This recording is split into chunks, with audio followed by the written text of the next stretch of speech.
Hey everybody, it's Jason Blaha here, and once again it's time for the Q&A, so let's go ahead and get this started. All right, first question. Hey Jason, thanks for your contributions to the fitness community. There may be an obvious answer to this, but I'm wondering if when using a reps and reserved or RPE system, we judge reps and reserve based on how close we are to technical failure rather than absolute failure, bad form on the last rep or so.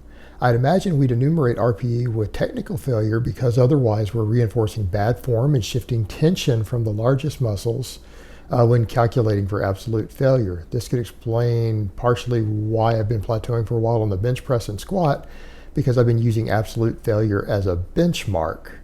No, I'm going to disagree with you completely.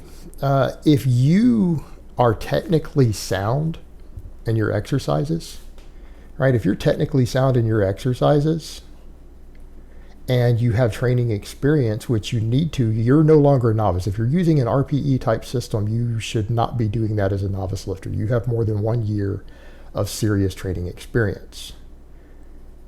Absolute failure and technical failure are almost identical for an advanced lifter. In other words, your absolute all-out max with good form is probably within 5 to 10 pounds of technical failure breakdown.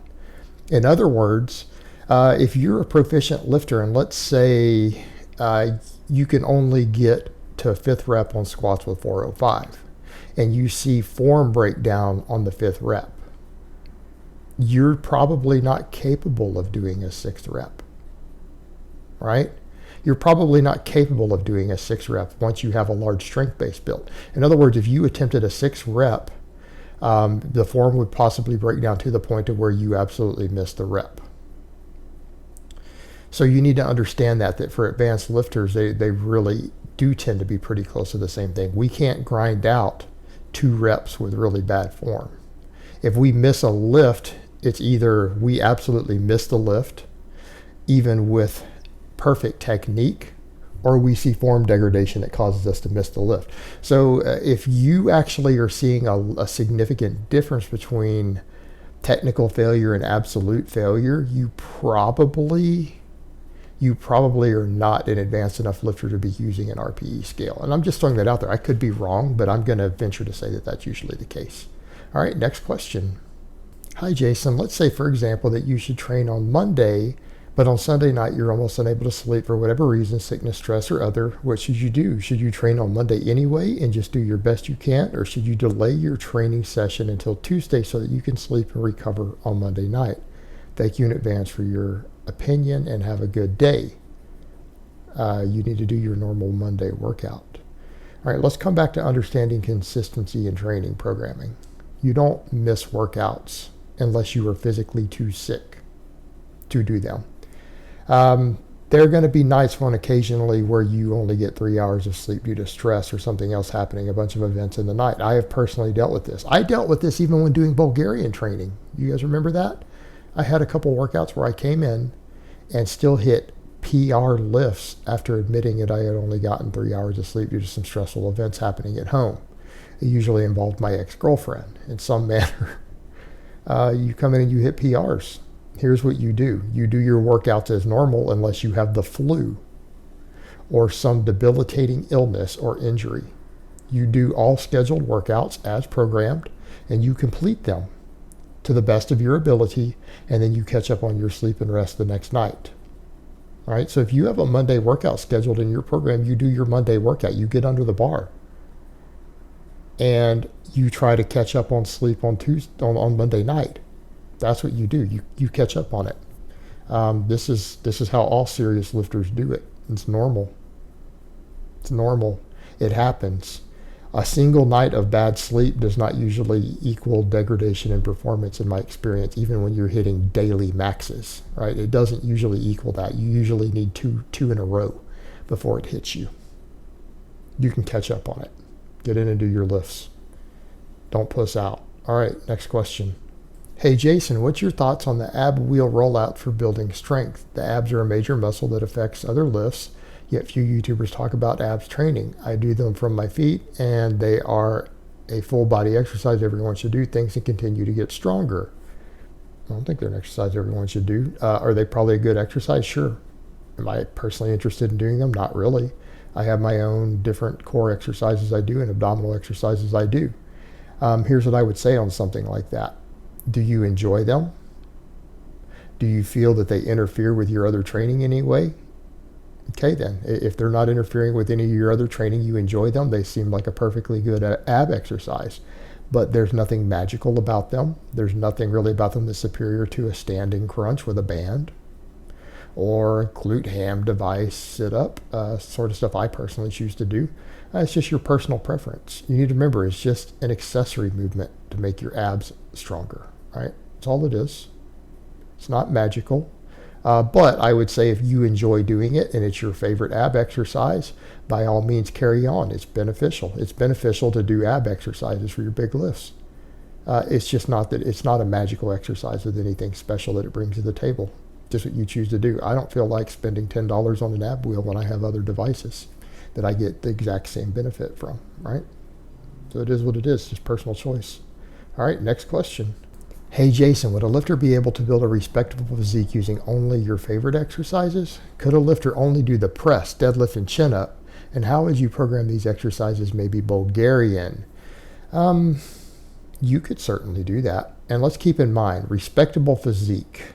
That is a very, very subjective term. Do you mean a respectable physique to the average Joe?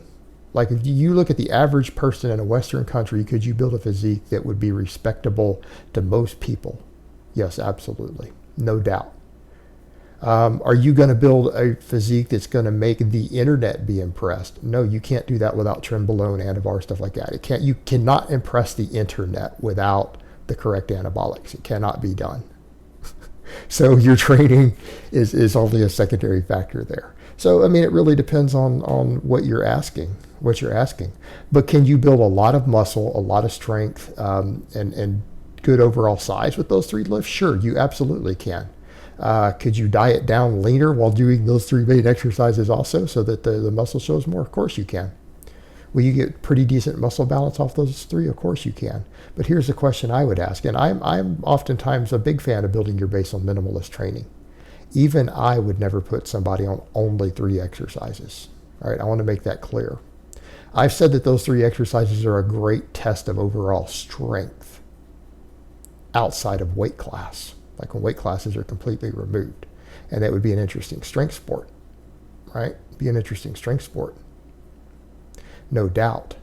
But even if someone wanted to compete in such a strength sport to where you tested those three lifts, I still wouldn't have them only do those three lifts. I want to make that clear. I would never, ever program only three exercises for any lifter. Ever. Even on the most minimalist of programs. All right, next question.